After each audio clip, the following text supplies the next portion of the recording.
primeiro-ministro garante que o governo continua a negociar com o Fundo Monetário Internacional, FMI. 2 alunas do 12º ano da escola portuguesa participaram da sessão do Parlamento das Escolas Secundárias da Europa. O governo perspectiva a construção de mais 2 incineradoras nas zonas sul e norte do país para a queima de lixo hospitalar.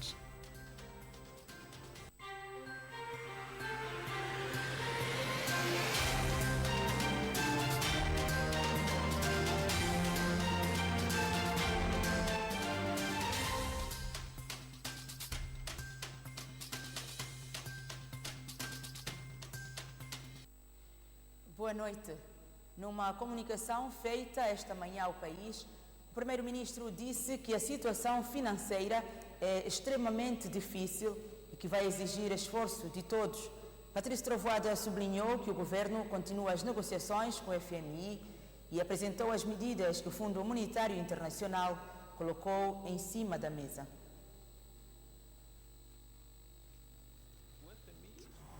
Propõe algumas medidas.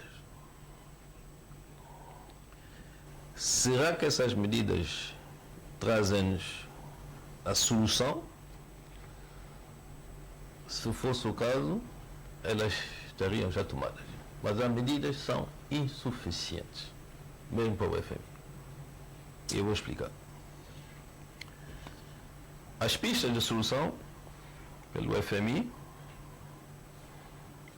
mais uma vez para as contas baterem certo, é, por exemplo, aumentamos o combustível de 30%, mais aumento de eletricidade de 20%, mais temos um parceiro que pode nos financiar a taxas concessionais uma grande parte da importação de combustível. E, juntando tudo isso, ainda estaríamos com um gap mais pequenino, mas ainda estaríamos com um gap. Então, eu disse que não é por esse caminho que o governo irá. Não é. Aumentar 30% o preço do combustível, sem que todos os outros aspectos sejam, de facto, atendidos e resolvidos, só irá piorar a situação dos transportes, da inflação, etc, etc. E não resolverá também o problema das divisas. Daí que temos que continuar a trabalhar com o FMI e, como vocês também notaram nas declarações da nota de imprensa do FMI, o FMI recomenda que o governo continue a busca de parceiros que possam ajudar a financiar o gap da importação. E eu disse aos parceiros, esse governo é responsável, esse governo é credível, porque o governo com 25% de inflação, sem divisas, aplicou o IVA, mas agora, todos nós santomenses somos responsáveis.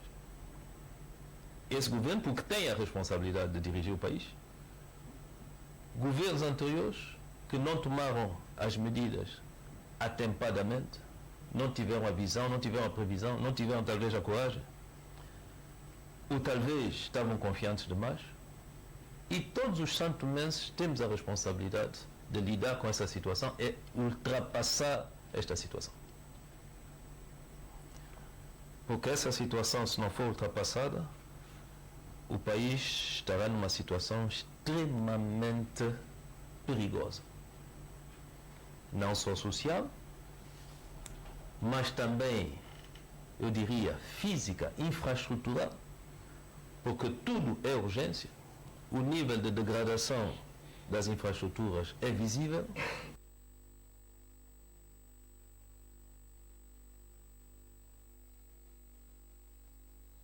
Nesta comunicação, seguida de uma conferência de imprensa, o primeiro-ministro afirmou que não há bloqueio algum nas negociações entre o governo e o FMI. Patrício Trovoada revelou as iniciativas da oposição com vista a influenciar a posição dos parceiros de cooperação. pôr a mão na consciência e dizer, bem, nós contribuímos para isso, como é que nós podemos contribuir para que as coisas melhorem? E não estar só aqui a lançar veneno e pior, na calada da noite ir ter com os nossos parceiros e a difamar ainda mais o governo. Não vou entrar em detalhes, mas isso tem sido também o dia a dia da oposição. Para que os parceiros fiquem a desconfiar das intenções do próprio governo. Mas eu digo que há momento que a politiquice tem que ser posta de lado. Porque o momento não é esse agora no país. Eu estou a bloquear, não estou a bloquear. Eu já o expliquei. E eu vou explicar um pouco mais. E o FMI eu acho que percebeu. Porque a oposição sabe, eles têm muitos rapazes que estão no Ministério das Finanças, acompanham. Bom, quando o FMI e no Banco Central, quando o FMI lança, por exemplo, da mesa 30% de aumento de combustível, bom, o Primeiro-Ministro não bloqueia. Eu sou Primeiro-Ministro do governo de São Tomé e Príncipe. Eu tenho responsabilidade. Cabe a mim dizer sim ou não. Com as nossas equipas, nós olhamos a isso. Bom, 30% do aumento do preço de combustível. Qual é o efeito? Reduz o consumo de combustível? Não reduz. Vai reduzir a importação do combustível? Não vai reduzir. Nosso problema é o quê? Importar menos. Será que se eu aumento o preço do combustível, vai reduzir? Primeiro efeito é que as nossas palaiês que vão buscar em Claudine Faro, Matabala, etc., vão ter que pagar mais caro.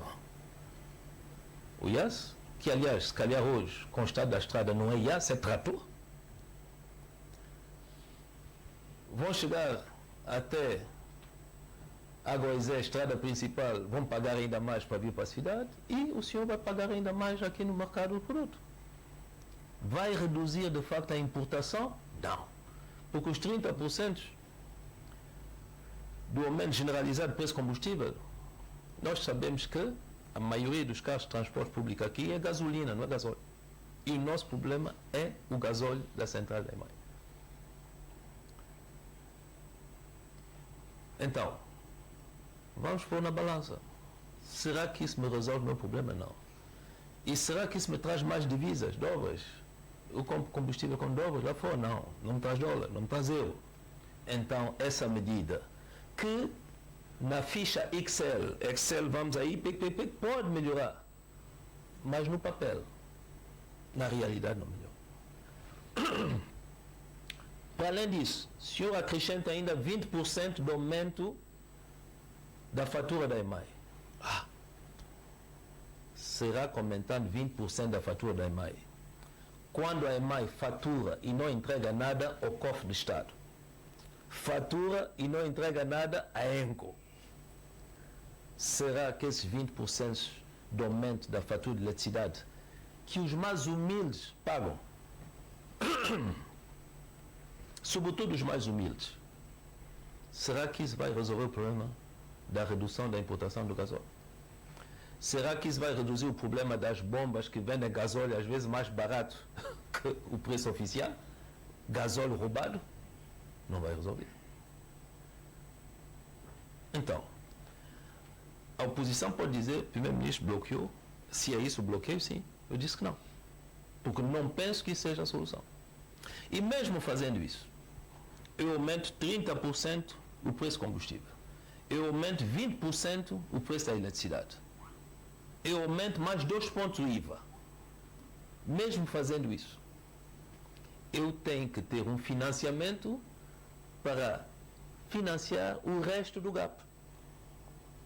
Porque pode ser que o GAP baixe um bocadinho, mas de 80 milhões para zero, nunca. De 80 milhões para 40 milhões, nunca.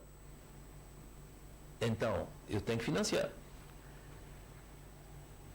E havia uma pista que era o BADEA, que o FMI disse, BADEA. Mas o BADEA, voltando a isso, é preciso nós sermos também corretos. O BADEA, no caso do combustível, até hoje, só oferece, porque é para importação, não é? O BADEA aqui construiu estação de tratamento de água, construiu, ajudou-nos a financiar, aliás, toda uma série de infraestrutura. Mas no caso de financiamento de importação, a taxa de juros do BADEA não é concessional. Então, mesmo pensando no BADEA como se pensou, e o FMI pensou, quando fomos lá um pouco aos detalhes, a taxa de juros também não funciona. Bom, então, por que me serve aceitar uma coisa que no fim não me resolve o problema? Só penaliza a população. Não. Agora, talvez a oposição quer que eu tome essas decisões para as pessoas estarem na rua revoltadas e eles tenham uma chance de voltar ao poder. Pode ser. Mas isso não resolve o problema dos santomenses.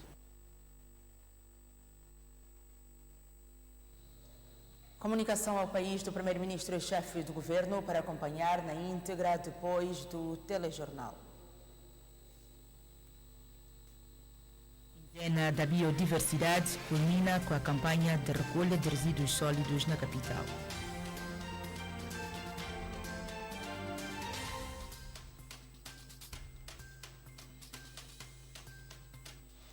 Duas alunas do 12º ano da Escola Portuguesa em São Tomé e Príncipe participaram da sessão do Parlamento das Escolas Secundárias da Europa, representando as escolas secundárias portuguesas fora dos círculos da Europa. O evento decorreu nos dias 27 e 28 de maio passado. Vamos então prosseguir. O Parlamento Europeu dos Jovens é uma atividade realizada todos os anos, dirigida aos jovens estudantes do segundo e terceiro ciclos do ensino básico e secundário, das escolas do ensino público, particular e cooperativo do continente, das regiões autónomas e dos ciclos da Europa e de fora da Europa. Balbina Pinheiro e Larice Medeiros, alunas do 12º ano da Escola Portuguesa, representaram as escolas secundárias fora do ciclo da Europa. Nós participamos através da escola, porque a escola tem uma parceria com o Parlamento Europeu dos Jovens. Aliás, todas as escolas portuguesas no estrangeiro, fora da Europa, têm. Assim nós conseguimos participar. Fizemos aqui mesmo, sendo a nossa escola a única escola portuguesa cá em Santo Tomé, fizemos aqui mesmo as decisões das votações para as medidas para concorrer e fomos. O Parlamento dos Jovens visa buscar aquilo que nós pensamos e aquilo que nós queremos como jovens para o nosso futuro, e se tivermos as condições necessárias para investirmos e buscarmos e seguirmos a área e as coisas que realmente queremos no futuro, é bastante benéfico para nós os jovens. Então, Viver Abril na educação, um caminho para uma escola mais plural e participativa, foi o tema debatido nessa sessão de trabalho, onde os jovens estudantes puderam emitir as suas opiniões sobre o tema em análise. Em que o objetivo era nós propormos algumas medidas que estivessem direcionadas na melhoria do ensino, tendo em conta os direitos adquiridos após a Revolução do 25 de Abril em Portugal. Para estes estudantes, participar deste evento foi uma experiência para a vida. Nós participamos na Assembleia propriamente dita em 2 dias. No primeiro dia tivemos a trabalhar com outras comissões, tivemos até com deputados reais conosco a coordenar, tivemos a oportunidade também do segundo dia que fizemos a intervenção no plenário, de fazer perguntas. Foi mesmo fantástico. E também para nós que representamos não só Santo Tomé e Príncipe, mas também escolas portuguesas em Cabo Verde, em Angola e muitos outros países, foi um orgulho para nós ter participado. foi para mim uma experiência bastante única e lucrativa, pois lá eu pude aprender muito sobre como é que é trabalhar em equipa com outros jovens com ideias diferentes das minhas, partilhar ideias que vão de encontro com os meus interesses como uma jovem e como alguém que perspectiva um futuro ideal, né? Para mim e para os outros todos que estão no meu círculo, que estão na mesma idade, né? E foi bastante lucrativo, foi muito especial, saí daí com uma experiência bastante vasta no ramo da política, no ramo da partilha de ideias e tudo que envolve este parlamento. A sessão em Portugal decorreu nos dias 27 e 28 de maio passado e as representantes do ciclo fora da Europa tiveram uma participação bastante interventiva. Para as alunas envolvidas foi uma responsabilidade porque levaram as ideias de toda a escola, não é? À Assembleia da República. Para elas foi uma experiência de cidadania incrível, não é? Portanto, este projeto visa estimular precisamente a educação para a cidadania e sentiram esse peso porque para além delas só existiam mais 2 alunas fora da, portanto, que não fossem portuguesas.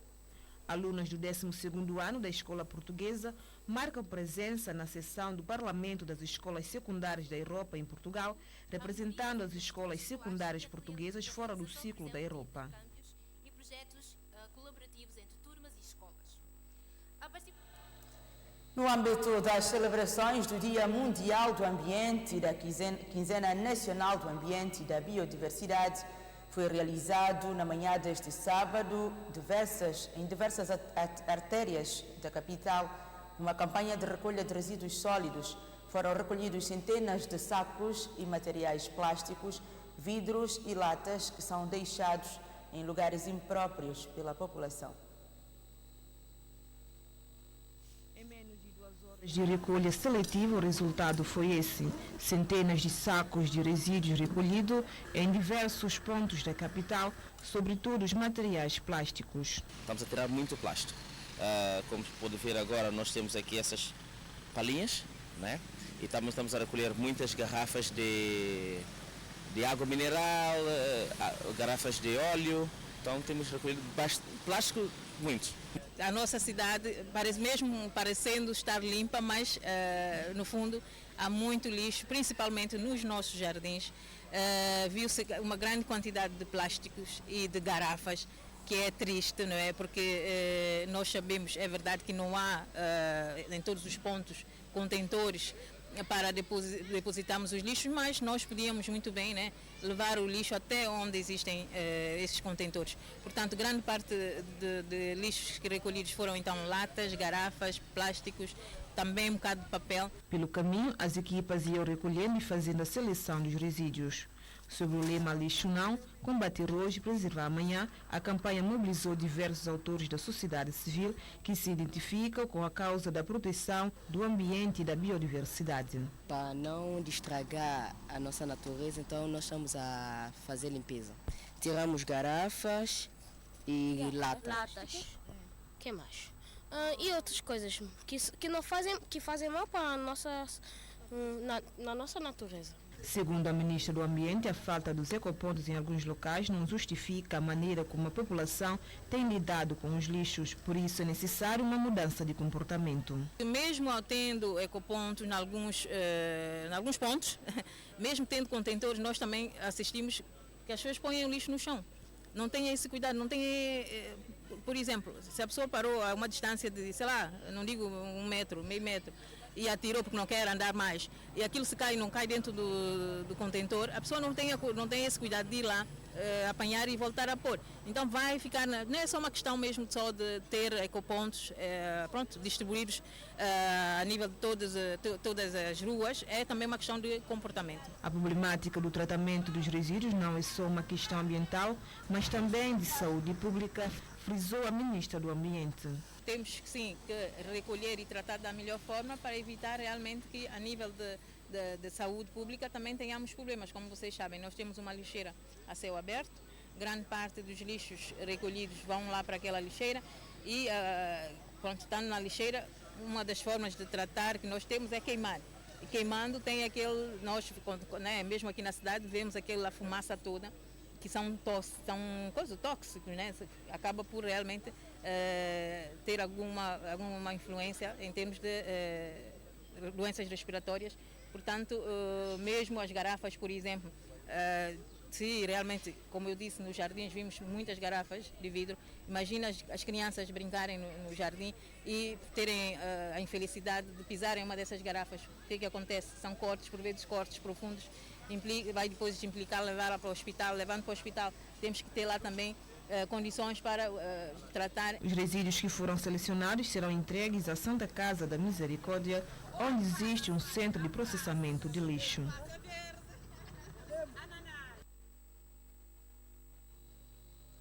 O governo perspectiva a construção de mais 2 incineradoras nas zonas norte e sul do país para a queima de lixo hospitalar, disse a ministra da Saúde e dos Direitos da Mulher, Ângela Costa, no debate sobre o desenvolvimento sustentável. Por não existir um sistema apropriado para a queima e disposição do resíduo sólido, então também traz problemas à saúde pública, aumento de roedores, o incômodo mesmo com a vizinhança, questão de cheiro, tudo isso. E as pessoas em terem esses problemas também pode trazer problemas mentais, estresse, a preocupação, tudo isso. Mas no lixo que nos toca em cuidar, que é, por exemplo, lixo hospitalar, do nosso lado, as medidas são tomadas. Nós, nesse momento, por exemplo, no Ares Menezes, nós temos a nossa incineradora, que nesse momento também não queima somente o lixo do hospital, mas mesmo os do centro da saúde também vai para essa incineradora. E temos também a perspectiva de montarmos mais 2 incineradoras, uma para a zona norte e outra para a zona sul, que é da Ilha Maior, que é de Santo Tomé. E na Ilha do Príncipe já havia uma incineradora, mas avariou, e também estamos agora, nesse momento, também em aquisição da nova incineradora. Quanto ao lixo hospitalar, do nosso lado, estamos a tomar essas medidas. Agora, cabe quem cuida da lixeira fazer a supervisão, se é que aparecem os lixos aí hospitalar, saber de onde vem, porque da parte estatal, pelo menos, nós estamos a tomar medidas em instalações de incineradoras. E, por exemplo, para a zona norte e zona sul, nós estamos nesse momento preparar para fazer o estudo do impacto ambiental, e só depois então para nós instalarmos essas 2 ainda incineradoras em São Tomé. O país está a trabalhar para que seja cumprida a lei sobre a redução do uso de plástico. Segundo a ministra do Ambiente, é preciso um amplo trabalho de sensibilização. Em São Tomé e Príncipe nós temos sim uma lei que data de 2020, mas não é uma lei que proíbe. Nesta primeira fase estamos a trabalhar na redução do uso de plásticos. Infelizmente ela não está sendo aplicada ainda, mas o Ministério neste momento já está a organizar ações. Vamos começar com ações de sensibilização, antes mesmo de passarmos para a aplicação efetiva da lei. E essa aplicação da lei não dependerá, já deixar aqui bem claro, não dependerá apenas do Ministério do Ambiente. Vai ter que ser um trabalho conjunto, implica também as alfândegas, porque os plásticos, não é, grande parte, vêm, não é? Nós importamos, nós não temos aqui a produção. Portanto, a ideia é sensibilizar primeiro, trabalhar também na questão de alternativas, porque se estamos a reduzir o uso, temos que dizer às pessoas, olha, vocês podem, por exemplo, para comprar o vosso pão, e é o que se fazia em São Tomé e Príncipe. Eu me lembro quando eu era criança, nós íamos comprar o pão com um saco de pão feito com tecido. E são dessas pequenas, não são pequenas, são essas ações, não é, que são até boas, que nós fomos perdendo com o tempo. Mas podemos ainda recuperar. E é possível recuperar se cada um realmente também der a sua contribuição. Portanto, esse trabalho de sensibilização já está sendo organizado. Depois, claro, vamos fazer o esforço para que a lei seja aplicada e, possivelmente, daqui a uns anos, proibir mesmo o uso, porque há países que proíbem mesmo o uso de plástico. E está em curso até, a nível da comunidade internacional, a elaboração de um tratado internacional sobre a questão do plástico. Tudo indica que até o final deste ano já estará pronto. São Tomé e Príncipe, claro, sendo um país também comprometido com o ambiente, com a humanidade, irá sim assinar e ratificar o tratado. e depois internamente ir também fazendo esforço para que o tratado seja aplicado, tendo em conta, independentemente da especificidade do país.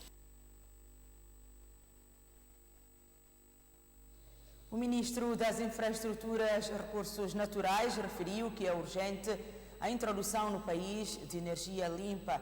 José Carvalho Rio avançou os projetos principais em carteira para a materialização deste desiderato.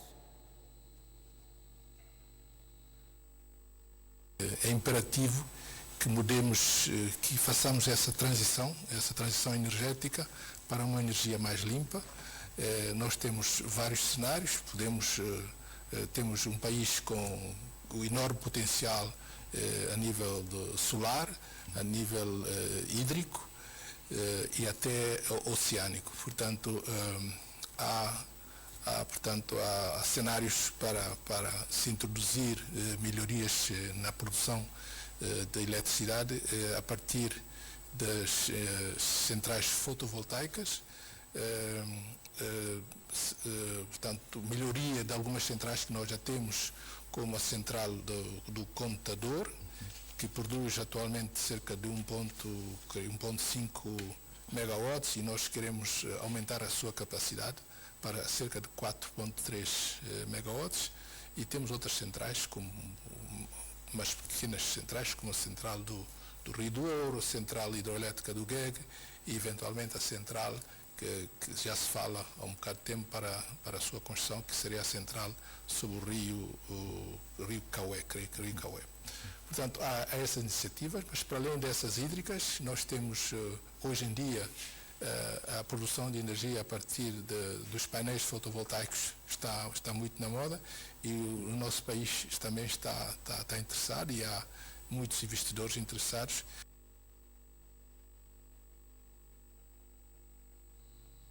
São Tomé e Príncipe deve apostar mais no turismo ecológico para aproveitar o potencial existente, defendeu a ministra da Juventude e Desporto, Euridice Medeiros, que sublinhou o papel que a juventude empreendedora poderá jogar neste sentido.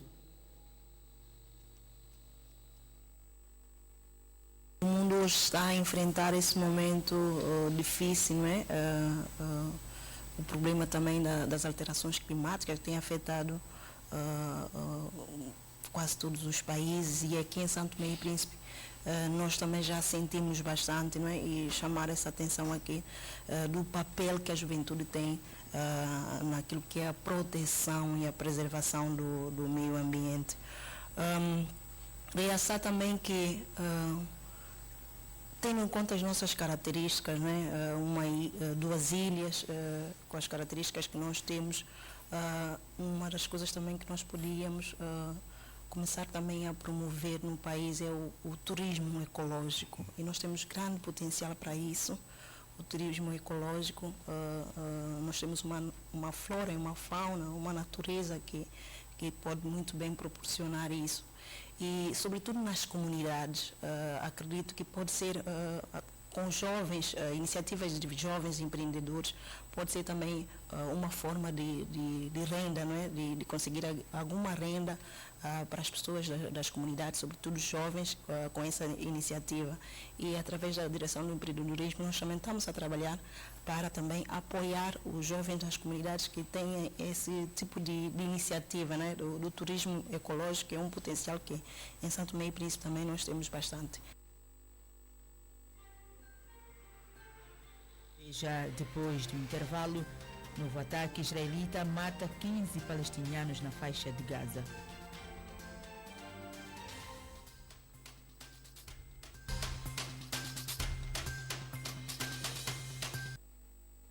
É o final deste telejornal. Nós voltamos amanhã. Boa noite. Até lá.